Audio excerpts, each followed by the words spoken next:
Hi, I'm Colin. I'm Ryan. And I'm Adam. We're the Gamesmiths, and we just played Z4X. And yeah, I think we had a fun time. It was we were deeply involved in everything that was going on. It took a while to dive into with the long rules, but you were pretty thorough. Um, I mean, of course had that hiccup with the Warping. missing section in the rule book, but once we got past that, rules. thanks for putting that up for us. We appreciate that. Mm-hmm. But yeah, I had a lot of fun. I liked how your different race really modified how you played the game, because I really just tried to play around my card and my character and tried to play as many different cards as I could to govern, and use that to optimize, since I didn't get to use the govern cards themselves or government cards themselves, and just try to spread around the board. I liked how there's so many different strategies, and how like Ryan didn't have any, he didn't really explore much, and Adam was kind of more defensive, but he also got locked down with the board itself. So it was just fun to see how the game can be different in every different time you play it. I feel like this has so much repeat value, and that I would really like to play as each different race and see how they may influence how the game goes. And I don't know, there's a lot of these side missions. I don't remember what they're called. Mm-hmm. But Achievements. yeah, the achievements made you think about your tactics as well, and there's just so many elements to the game that you can win and figure out how to play. So I really liked it. I think it was one of the better games you've made so far, and I would definitely play it again. So Yeah. I had a lot of fun with it too. I think you have an amazing number of systems here that actually come together pretty well, like once you get into the flow of the game. Mm-hmm. I understood, kind of how everything worked once I started interacting with each different thing. I saw there were a bunch of things to do, a bunch of choices to make. I think that the way that you have the pieces and everything laid out with the shapes of the buildings and the spots that they can be built on, like your iconography is really Yes. good and really clever, and there is a ton of things going on here, but as you settle into the game, it all actually becomes very apparent. And I think I think it is like, as you interact with each system, you do a pretty good job of seeing the value in it. And I think that even in our kind of era there where we were warping around a little faster than we should, I think that even became even more apparent there, where like Adam was just like, okay, now that we played a few turns and we were more comfortable with the board and the pieces and the player board here, we could tell just from looking here, oh, we're probably playing it wrong, because the arrow on Impulse has a +1, but the arrow on Warp Drive doesn't have a +1. So we might want to we're probably doing that wrong. So I think you have a lot. I think it's really good. I think with all of the mechanics you have, they work well together. yeah, like the biggest issue that we had was the and you kind of know this already, the documentation isn't quite there yet, as far as like, we don't know what these symbols mean, or there are a couple pieces that we ran into where we're like, we don't quite get this, but I think honestly what you saw here was actually a pretty good playthrough, a pretty indicative of what a first playthrough would be for a group of people where no one had ever played the game before, where they're probably going to get one or two little things wrong. But it's good that becomes apparent just through playing the game, Yeah. and it kind of works itself out. But I think you got a lot of cool mechanics here. I really liked the affinities and the different planet conditions. I thought that was a really cool mechanic. I thought the different modes of travel was a really cool mechanic. I can see the one thing that I did is I did enjoy the fact that we could move, I think, around a little easier than we were supposed to have. I think if we were really moving at the pace the game set out in the beginning, we'd be really slow in the beginning. But it would take a long time. you would have for to you invest in tech, and you could. Well, you have just have to. Well, it flew kind out of front with the it's so poly random stuff. because you don't know what's going to come up. It could just be a straight line straight over, and it could be like one move to get there. Yeah. So, just like Adam just got screwed. I think it depends on because you can just end up in that scenario And I where almost got that guy. Yeah. where you're And like then I a almost got that technology where you're so I would be cautious that these S1s with a whole bunch of warps like really slow people down in the beginning in a way that I understand how they can be useful later when someone like Colin has 7 impulse, but if you hit that early in the game, that's just a killer. And there's a very real possibility that these 3 squares around you are all those tiles. Or And then you're even just like stuck. this in the dead end, and then another dead end possibly. So like, how do Yeah. you Well, get and maybe- anywhere, and then you're just done? Maybe you can have the center be deep space, and that's a different pile that you're drawing from. That's Yeah, got I all was these thinking the same crazy- thing. So to But, like, get to these are a that, little quicker you're to get really to gonna have these to ones. advance your tech. But if you're Yeah. getting boxed in by this stuff right at the start, like I was, it can just be very defeating and. I'm real frustrated. But and you can we think were of it like a warping galaxy, from the start, too. so it did slow me down some, but not a ton. So, we try not to give too much design advice because that's your job. We just try to pick out the areas where we think it needs another look, and I think we all think there's a number of scenarios where someone can get a really easy path and another person could get boxed in, and especially without us. If the people play it right and aren't warping from the start, that could have really just destroyed really me. slowed you down. And even while I was warping, it was hard to get through. Yeah, I do like the idea of maybe some advance because that's the problem. So you run into this balancing act of you have this randomness, which is great, which ups your replay value, Yeah. but also ups the chance of your feel bads. And the kind of best way to gauge how your potential for feel bads is how much time does a random card waste of mine, basically. So if this is supposed to be a 2-hour long game and you, because of the random number generator, get stuck here with 3 really complex tiles, you feel that you've wasted 2 hours of your life because of this random number generator. It hasn't set you back 1 turn. It hasn't set you back it's enough to feel like it's almost set you back the whole game, which means that whole time that you feel set back by that, which is the entire 2 hours that the game lasts, you're mad at the game for that. You're blaming the game for that, and you don't like that. So I would, for a lot of stuff like this, you have the concept of like the advanced tiles and the basic tiles. And I would maybe look into something like that because if all of these were easy enough to move around, but I got 1 bad tile here and I had to adjust by trying to sneak around it, or most of the tiles here were bad and so I was kind of expecting just a rougher time when I got here, that kind of decreases those feel bads. Well, Right. and even if you think about the Milky Way galaxy or a galaxy in general, most of the time there's a supermassive black hole in the middle. It's denser. That, as you move inside of the galaxy, it gets harder and harder, and there's more things you have to navigate around. So this makes more sense here. This makes more sense here.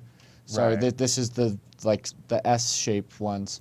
Like, I don't know so, if that straight line ever makes sense to me, though. Well, actually, I don't know if the dead ends ever make sense to me, to be honest with you, because Yeah, navigating space- through space. Well, having I could guess see there's a these black being hole 2 or warps. something you could, yeah. And you can warp across it once you develop warp tech. But just you cannot move through that space. Doesn't make unless sense unless to me. it's like a black yeah, hole. or So put, if you or put like illustrate illustrate like a black hole, nova. or Yeah. some reason I can't go through there. Yeah, just like Yeah. a nebula or anything. Yeah, but I think overall, like the mechanics are the base mechanics. I can see some room for improvement with balancing and stuff like that, and maybe a certain card here or there is too powerful, or not. But I would. I think you have a really good, like your really basic design, your core design, as complex as it is and as many systems as it incorporates, I think is pretty solid. Yeah, absolutely. And I think you have done a good job of kind of setting up a bunch of different mini games. You got the politics mini game, and you've got like the military mini game and the exploration mini game, and you just say, okay, this turn I'm playing the research mini game, and I'm going up the tech tree, and I love the little, I love like putting all the tech cards. That's unlocking great, unlocking these was just a lot of fun to be able to put them here and then gain that much. It felt great to invest a lot into like either the building or that just seemed like what my guy was trying to do. So it was fun to be able to just say, you know what, I'm just going to play 2 or 3 of these cards and then just pick up and govern, and it was cool. Yeah. And it operates really like a classic 4X game, and but those games they seem just very difficult to balance, and I think for where you're at, it's extremely well balanced. Yeah. For a 4X game. I love these little events things too. That's great. The that's sector tile, so awesome. each sector is different, and yeah. So I do think I agree. You might have to balance a few cards, but overall, all your systems are very balanced. I think for what it is. The combat system, I don't know, that military card was weird. Maybe if I played it some more, I'd feel better about it. But the tactics and the picking up a tactic that fights, lets you they just just destroy seemed- a card. It was like However, it played out for us. The Overpowered. battles were always anticlimactic and weird, and just they didn't feel like battles. It was a little disappointing. So I'd say the battle system isn't quite working for me. But we only battled a few times. Right. Maybe we just got some crazy tactics right off the bat. I don't know. But it just didn't seem like real battles. It seemed like I did. Well, you had a couple of surprise cards that just trashed us, and I built up some tech to help me do something. But I don't know, these tactics, they just seem, I don't know. I'll put it this way: I'm not saying the battle system's broken. In our playthrough, it didn't work. So if you're looking at our playthrough and you're like, something about that was an anomaly, the battle system, you didn't really get a good look at it, then that's fine. I'm totally open to that. But if you saw something happen in our game that was normal or kind of validates, it was a decent example of what you had intended for the battle system. I think the battle system could be revisited and made to feel more like battles and not just like. And we couldn't get enough ships out there. We don't have that many ships on the board. I did. I built a lot of ships. Yeah, call it a lot of ships, and I don't know. I don't know what the battles are supposed to look like, or if you're building a bunch of I had bases 1, and 2, ships 3, and, 4, I don't 5, know if we 6, should 7, be 8. slowly crawling out and securing our territories. Because if this game went a lot longer, Colin's in a much better position, I think. For if we were going up to 100. I think I was kind of sputtering out at 50. Like I was kind of playing. You built out all your spaces. I was kind of playing to get exactly 50. I'm like, I can get 50 with the spaces I have. I don't need to explore a lot more. If we were playing to 100 or something like that, or 80, I think Colin is in a much better position right now. He's got much more ships. He's got a trade route with you. He's got connections. He's got connections to both of us. So ultimately, I think he would win a longer game the way that he's set up right now. I think that was another thing And a lot of these just didn't work for what was happening with my kind of overall strategy. So that getting those 16 points that you got was huge to boost you. Yeah. Well, and I think it doesn't make, there's not enough time in the game for it to play at its normal playthrough time. We were pretty close to the 40 minutes per person. We were right at about 2 hours on that game. And we got one trade route out, but that's only because I felt the game was over and I wanted to do something interesting and different. We only got a couple of battles. Ryan's only got 4 ships on the board. It seems like for everything you can do in this game, you don't get to do it much. Now you can interact with the political systems well. You can do tech. We got deep into tech, which felt really fun. But I still think there's just so much to do, and maybe that's the game, because overall it was still very fun. So I don't find myself thinking. Yeah. But there was just so much to do, and some of these almost feel You felt like you really got it. useless systems.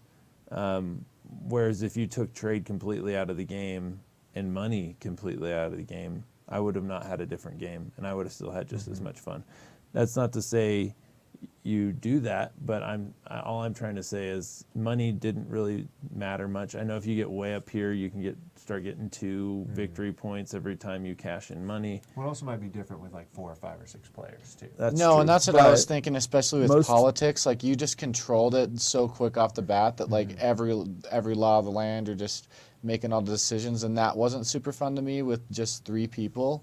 Yeah. And having so much influence over politics. But I feel like that would be a much bigger thing if there was 4 or 5 people that could say, we need to lock down Ryan. He's running away with the game as far as making decisions, Yeah, so I we think can't let that's that happen anymore. But then that game takes 5 or 6 hours to play. True. I mean, But that's maybe- fun. so like for I would it sit to- down and play that this might for be 5 or that 6 game, hours yeah. if I If played you it. feel Like it- I felt engaged the whole time. I felt Right. like I was having fun. If I didn't and feel- I felt right. like I could have like, wait a minute, like the game's almost over. No, I'm not ready. I want to like catch up and make it. So Yeah, no, like, I could definitely see this being like a 5 or 6, like Yeah. a space Axis analysis. yeah, like, Axis and Allies is it's one of my enough of a- favorites. I it's like being enough involved. there. I played 12-hour games just all day, Axis and Allies. So Yeah. like this game was engaging enough that I would do the same But here. one thing that I would mention in the comparison to Axis and Allies is always played with 5 people. Well, not necessarily 5 players, but up with to 5 5. factions. Yeah. Yeah. And if you play with less than 5 people, then someone has to control multiple factions because you might be looking at this like exactly like what Colin said. I spent my influence quickly, got 2 votes, and could outvote everybody. If there were 4, that wouldn't be the case. If there was another person here, the 3 of them could have voted against me and at least caused some deadlocks on some stuff. So that maybe, if there's less people, that maybe makes the politics more powerful.